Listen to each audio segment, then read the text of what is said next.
Wat dat hoort wel. Vielleicht denkst du, wat hier hört sich alles gut an. Ich verstehe dat. En ich will Gott dienen. Ich will nicht Mammon sein Sklav sein. Aber ich will diese Entscheidung mit mein ganzes Hort machen und nicht bloß wie ein Victor so überzeugend ist und mir ein verplagtes Gewissen verursacht hat. Dat ist recht, ich stimme mit an. Keiner gibt mir ein verplagtes Gewissen. Du musst deinen einen Stich von beständiger Jüngerschaft mit Gott finden. Keiner kann dat für die daunen. Für viele Jahre bete ich, Herr, ich will ein Geschäftsmann und dein Hort nur sein, ein Geschäftsführer, was die Freiheit bringt. Ich will, dass du vom Himmel raufkicken und die an mich und meine Worte freien kannst. Das ist mein wirkliches Verlangen. Und dit gedacht, geeft der Herr uns den 37. Psalm. Hab deine Freude am Herrn, die wird dir geben, was dein Hort sich wünscht. Gef die den Herrn an und verlot die ab ihm, und die wird das gut machen. Psalm 37, Vers 4 bis 5. Für Jahren an ein haben wir Psalm 37 zu uns Gebet gemacht. In diesem Psalm kämpft jemand mit derselben Frage. Vertraue ich an Gott seine Halb oder halb ich mich selbst? Nehm deine Bibel und les dort. Meine personalisierte Version von mein Hort mit Gott sein Hort am Einklang zu bringen, ist so als dit. Ich freue mich, mein Scheingonen und mein Verlangen ist am Herrn und wird mir dort geben, was mein Hort verlangt. Ich stahl meinen Stich, meine Geschäfte an dem Herrn seine Häng und vertraue an ihm, dass dort erfällt. Jo, wird meine Gerechtigkeit, nicht meine Selbstgerechtigkeit, aber meine Gerechtigkeit in Christus, so als die Sonne abgehen loten in mein Recht, dort reicht Gott zu vertrauen, so als die Tage Mittagssonne. Victor, hol still für dem Herrn und vertraue auf ihm.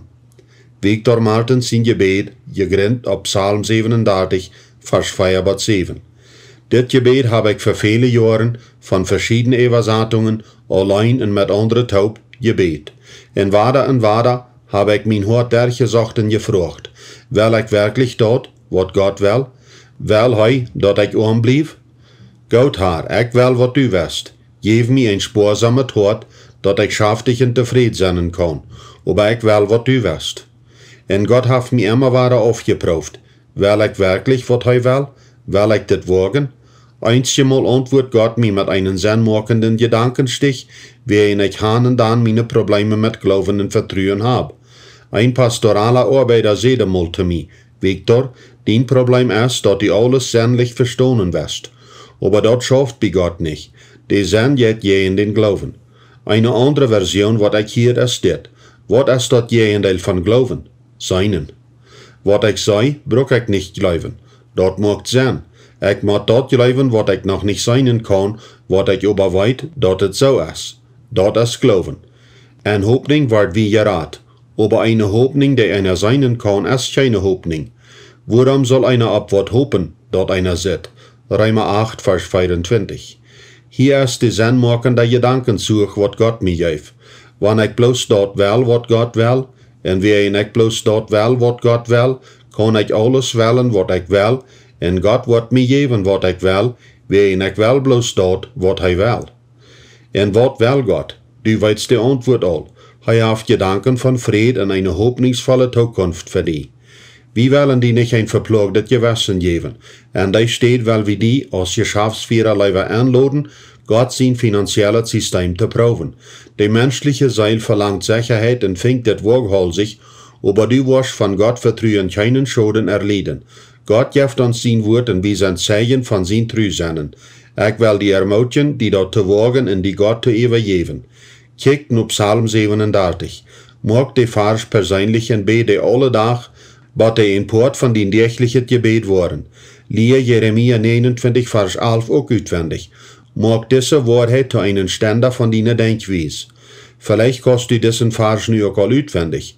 Ich hab den in das Buch vorhin wiederholt. Ich hab dort gut übergedacht, sagt der Herr, und was ich für jünd geplant hab, ist Frieden Erfolg und nicht Schaden. Ich will jünd eine Zukunft und Hoffnung geben. Jeremia 29, Vers 11. Acht auch auf diesen Vers.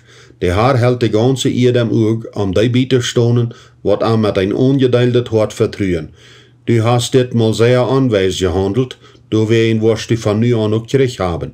2. Chronik 16, Vers 9. Wir sind uns darüber geworden, dat dit Buch für viele Leser uitfordernde Ideen über deel bringt. Dit is ons verständlich. Wir wollen aber klar machen, dort wann wir auch so viel von unser Leben mitgeteilt haben, bedeutet dort noch gar nicht, dort wir alles weiten. Unsere Erkenntnis ist Steckwort, und wir sind immer noch sehr am Anfang von was Gott tun will. Wir sind nicht besonders wer. Da sind viele andere, wat nur das biblische Finanzsystem leben und Gott seine Wunder in ihre Leben seinen. Wir treffen diese Menschen vorken. Die Glauben kommt von der Predigt und die Predigt von Gott sein Wort. Römer 10, Vers 17. Wenn du Gott sein Wort liest oder die Ideen in das Buch bedenkst oder in dein tägliches Leben Entscheidungen machst, dann blieb ob. Mautwellens, stell deine geleerde en angenommene Denkweise und sieht, staubartliche Schritt trägt und bekijk die Situation noch einmal. Blieb dabei, die Bibel zu studieren, um auch noch andere biblische Prinzipien zu lehren. Wenn wir nicht mit das Wort Gottes ernährt worden, fangen wir an zu stolpern. Die einzige Qual von wahrer Kraft ist Gott zu vertrauen. Wenn ich meinen Geist nicht mit Gott sein Wort näher, wo ich Gott nicht vertrauen kann, dann wo ich nicht weiten, was Gott seine Wege sind. Bloß dann, wenn ich mich selbst mit Gott sein Wort näher, wo ich weiten, was Gott will, dann kann er mich an all das Denken helfen, was er mir gelehrt hat. Gott sein Wort bietet ein Vorgehensystem an, um die jeder in dieser Welt zu hantieren. Wenn wir Gott sein Wort nicht lesen und dort abnehmen, wo können wir dann weiten, was für uns gut ist? Mein Volk ist zu nichts geworden, weil sie nicht belehrt sind. Hosea 4, Vers 6. Als christliche Geschäftsführer ist das unsere apostolische Aufgabe, eine Ändernis zuwege zu bringen, indem wir in unsere christliche Umgebungen anfangen und von dort gehen in die Gesellschaft verändern. Wir wollen die Autorität in Kraft haben, dort zu tun, wenn wir dort zugeben, selbst nur Gott seinen Willen zu ändern.